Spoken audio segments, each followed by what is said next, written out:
Hello, everybody, and welcome back to Permex Petroleum's channel. We're sitting here once again with Mehran. We wanted to dive into the industry a bit and talk about some Permex updates. But first off, Mehran, how are you doing? Doing well. Good to be here.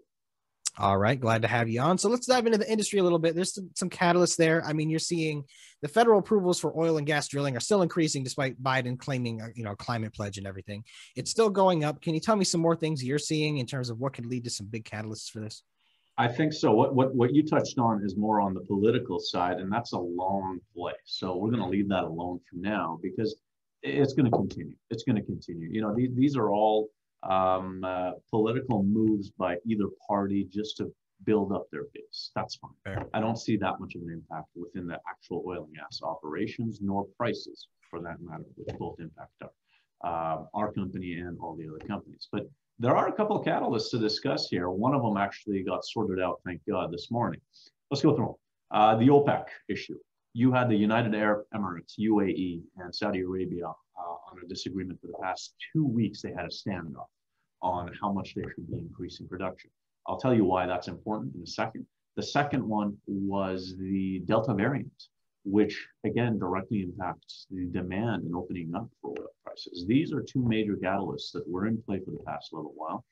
I think they're very important to discuss and what the impact could be for oil prices and oil companies overall. The United Arab Emirates, so the UAE and Saudi Arabia, they were on a spat for 2 weeks. The UAE wanted to increase production by a higher margin. They wanted their baseline to be higher than where it was in 2018. And they wanted to produce more. So they are producing 3.15 million barrels of oil a day. The agreement as of this morning is now they will push that up to 3.65 million barrels a day by April 2020. So they are in agreement, and that's fantastic because if they were not in an agreement, and if this would lead to an all-out standoff within the OPEC members, another price war would happen. Reflect back on when the last price war was. It was last year between the Saudis, US, and Russia, where oil went negative. Yeah. So I am very happy that they all came to terms to gradually increase production, which is amazing. You want increased production because, again, a lot of people don't understand is increased production will subdue oil prices to a degree. That's good. It will balance it. The last thing you want is oil prices skyrocket, then outpace as far as the demand versus supply, and it'll drop again. And that's not what we want. So the balance is key within our sector. And this standoff is over as of this morning. There should be another meeting coming up soon, which is fantastic. Second thing I just mentioned was the Delta variant. So you're seeing this number go up. So UK represents the first one. So they're sitting at 125,000 cases already. The US is third with around 12,000, 15,000 as of yesterday. If this continues to move forward, it is going to damper oil prices. I do see it. I don't see it dropping significantly because demand has gone up. In fact, June demand for oil went up by 3%. That's around 3 million barrels out of the 96. So we're up to 96 million barrels in demand. That's a significant number. So the variant, hopefully it will not reach where the original went and the numbers won't go as high as the original did with more people vaccinated and getting in place to protect themselves and their families and their societies. Those are the two catalysts to watch out for. Yeah, it makes sense. I mean, there's large incentive right now to get vaccinated. We don't want another lockdown. We really want to try to avoid that as much as possible. However, this is something we need to take seriously and not something that we should ignore.